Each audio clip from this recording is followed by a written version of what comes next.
Alors pourquoi deux machines pour arracher 230 hectares de pommes de terre? C'est la question qu'on va se poser aujourd'hui dans notre vidéo organisation. Alors tu es sur la nouvelle chaîne de Thierry, ouais, comment ça s'appelle? Technique agricole, mais c'est pas terrible comme nom je trouve. On va essayer de changer, donc si tu as une idée de nom pour la chaîne, mets-le dans les commentaires, ça me fera plaisir. Voilà, donc on va voir aujourd'hui, donc sur cette vidéo, pourquoi on a deux machines, voilà, deux mêmes couleurs, mais avec un gabarit différent. Et puis je vais expliquer un peu les modifications qu'on a fait cette année sur la cuve. Alors d'abord en général, voilà, on arrache 230 hectares de pommes de terre, un peu de tout type, hein, c'est de l'industrie, ça va en stockage, ça va en départ direct, ça va aussi être des pommes de terre en bio. Ça va être aussi des pommes de terre donc de consommation qui vont être mises en filet par certains producteurs. Donc on est une dizaine d'agriculteurs à utiliser voilà, l'organisation de la CUMA. Et cette année, on est passé en 75. Alors pourquoi? Parce que le gabarit routier d'une 4 ans passe mieux en 75 par exemple. Donc ça, c'est une des bonnes raisons. Et donc ça nous permettait de réfléchir un petit peu différemment à notre organisation et à notre mode de fonctionnement par rapport à ça. Alors on va parler d'abord de la SE. Alors la SE, c'est une machine qu'on a déjà depuis quelques temps, hein. C'est une SE donc 260, donc c'est une machine 2 rangs qui a un système de ramassage latéral sur le côté, hein. Donc c'est-à-dire que on peut mettre le tracteur soit à voie éventuellement, soit éventuellement sur le côté pour ne pas passer dans les rangs. Donc voilà, c'est ce système de flèche qui va permettre ça. On a un système de diabolo. Ensuite, on a un tapis, c'est une machine assez simplifiée, hein, comme on pourrait l'appeler. On a un effaneur, donc un système d'effannage qui va nous permettre d'enlever les fans si jamais on a des grandes fans au niveau du fonctionnement. Hop, on va passer un peu derrière. Et on a un système de nettoyage par tétine. C'est ce qu'on voit là-haut. Donc c'est un système qui va nous permettre de... voilà, de parfaitement nettoyer aussi, mais dans des conditions relativement simples. Et un système de tapis à tétine. Voilà, donc c'était un peu le tour. Et cette machine, elle est à bac aussi. Donc il y a une réserve d'environ 7 tonnes, je crois, donc qui est déjà assez conséquente. Deuxième machine, Varitron 470. Alors, c'est pas une machine qu'on a achetée. Voilà, particularité, c'est une machine qu'on a en location et qui va faire environ 110 hectares. Je vous en dis un peu plus. Après, on va faire un petit peu le tour. Donc c'est une 4 ans. Là, les roues vont passer forcément de chaque côté devant. Elle n'arrache pas devant la machine. Elle n'arrache pas devant les roues, elle arrache derrière. Ensuite, on a un système de disques avec des palettes. Là aussi, chaîne, rouleau. Système assez, j'allais dire, simplifié. Mais ici, derrière, on a un système de multicep pour le nettoyage. Voilà ce qu'on trouve à l'arrière. Et puis derrière, on reva sur une cage et un système de nettoyage à tétine. Donc un peu plus complet au niveau nettoyage que la SE. Voilà, parce qu'on a un système de multicep qui a priori sera adapté aussi dans des conditions un peu plus délicates, dans nos terres qui ne sont pas forcément trop difficiles. On n'a pas le système Dolman, mais on verra bien ce que ça donne au niveau fonctionnement. Allez, je t'explique un petit peu au niveau organisation. Alors pourquoi est-ce qu'on a fait ce choix-là? Ça a été très calculé, ça a pris beaucoup de temps pour décider ce qu'on allait faire, parce que à la limite tu vas me dire 230 hectares, tu peux l'arracher avec une machine comme celle-là. Oui, en effet, c'est possible techniquement. Par contre, pratiquement, ce qui se passe, c'est que celle-ci va arracher donc avec des mailles un peu plus petites, donc des pommes de terre de plus petit calibre que celle-ci qui va plutôt être destinée à l'industrie. Et faire, j'allais dire, du petit calibre, donc de la pomme de terre de consommation, donc de la chair ferme qui va être un peu plus délicate des pommes de terre bio avec une machine de ce type-là, il faudrait l'équiper de façon adéquate. Mais alors, un double équipement sur celle-ci, c'est peut-être envisageable, mais ça paraît quand même assez compliqué de devoir modifier d'une parcelle à une autre, par exemple, lorsque les chantiers se divisent. C'est pour ça qu'on a fait le choix de garder la SE. Avant, on avait un système avec Dolman et Multicep entraîné, hein, c'était une GT tout simplement, donc qui est une machine qui fonctionne très bien, hein, mais on a voulu passer avec ce système-là, tout simplement pour éviter aussi de rouler un peu trop dans le champ. Là, on a un bac. Là, on a aussi une trémie, donc on va rouler moins avec les bennes dans le champ. Ça, c'est un premier avantage.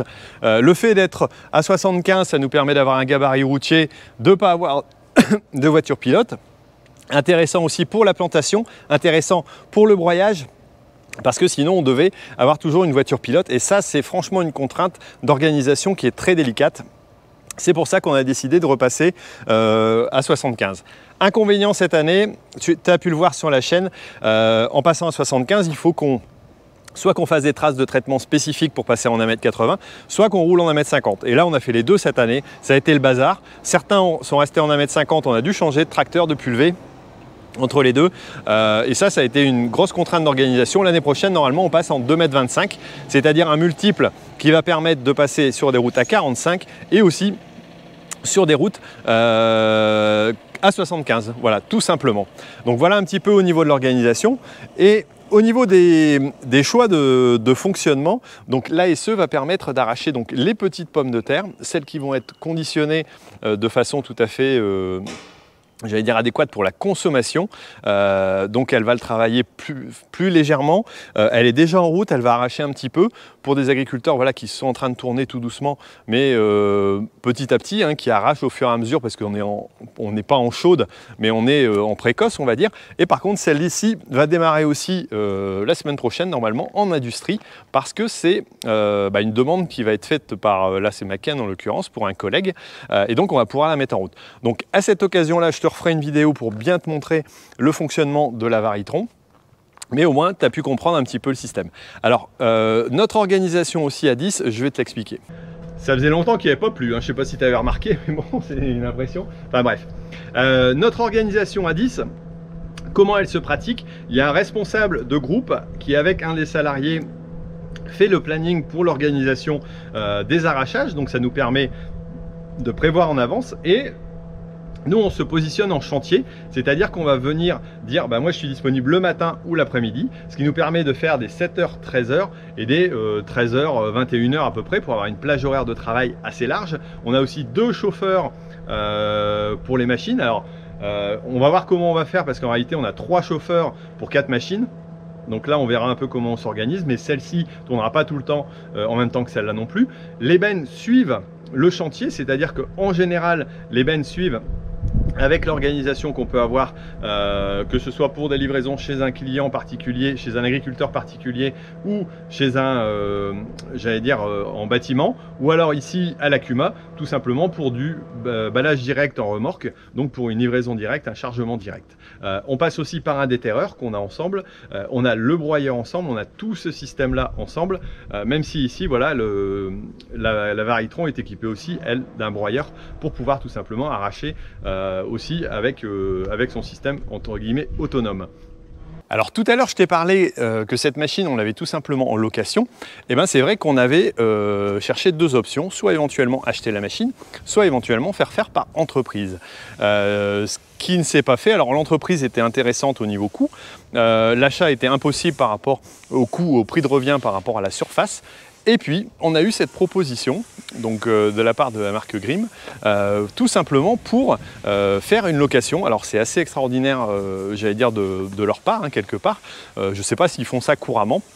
Mais en tout cas, ça nous intéressait de pouvoir nous mettre à disposition cette machine. Donc, on a un prix à l'hectare défini, entretien défini, donc voilà un coût réel. Donc ça, c'est vraiment ce qui nous intéresse parce que c'est vrai qu'en Cuma, c'est un peu notre système d'organisation. On cherche un coût réel, voilà, comme on pourrait pouvoir le faire et qui soit, j'allais dire, cohérent, j'allais dire, par rapport à ce qu'on avait avant et même peut-être un peu moins cher parce que c'est vrai que de temps en temps, avec les frais qu'on peut engager, c'est compliqué. Là donc, on loue une machine avec coût hectare et on n'a pas à s'occuper du reste. Et ça, c'est intéressant au niveau fonctionnement. C'est un mode de fonctionnement, je pense, qui va avancer de plus en plus dans le temps.